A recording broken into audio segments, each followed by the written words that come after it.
Signing credit card receipts are one of those antiquated systems of record keeping that used to make more sense, but now, through preservation of only the tradition and not the purpose, has lost most of its meaning and desperately needs to be replaced.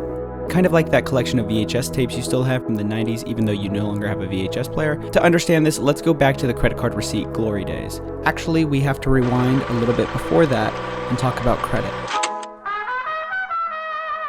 As a rule, people hate spending money, but they love getting stuff. People will spend more if they don't have to spend now, but can get stuff now. And businesses love getting more money, even if they have to get it later. This is where the idea of a tab or credit comes from. At first, lines of credit were limited in where they could be used. Sometimes a bar would give you a coin or token as proof of you being a loyal customer and let you build a tab in their bar, or a gas station would give you a paper card as credit to a few exclusive stores within the area. And a built-in identity protection existed because in most of these places, everyone in the town knew everybody, so they would know if the card wasn't held by the right person. But as the need for a more universal credit system came about, credit card issuers had to find some way of securing their cards to protect against fraud.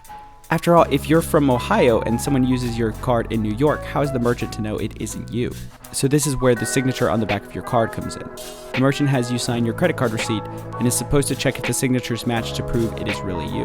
Now, even when that system kind of made sense, it had all sorts of flaws in it. Comparing signatures properly takes too much time, the average clerk isn't a signature expert, and because your signature is right on the back of the card, any industrious thief could just practice your signature for a day before actually going out on a spending spree. But this system makes even less sense now, because when's the last time anyone actually compared your signatures like that? So why do we still have to sign? It all has to do with blame. If merchants don't have you sign and you decide that you want to dispute the charge, the credit card company will make the merchant reimburse you. But if they did make you sign, they can say they used reasonable fraud prevention methods to verify that it was you. In that case, either you or the credit card company would have to pay.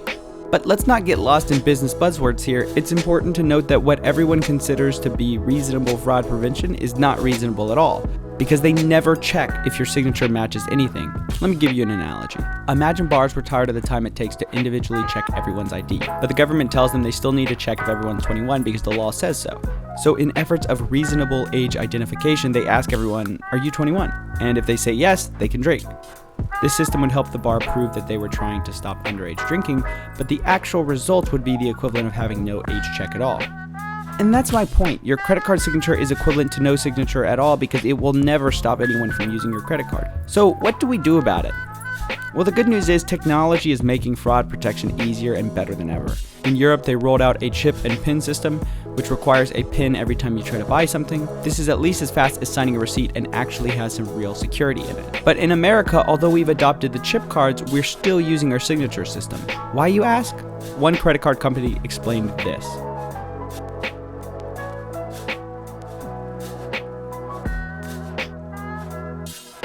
If you can possibly ignore the dripping condescension in this statement, what it boils down to is that you're only going to get a credit card with actual security when you want it.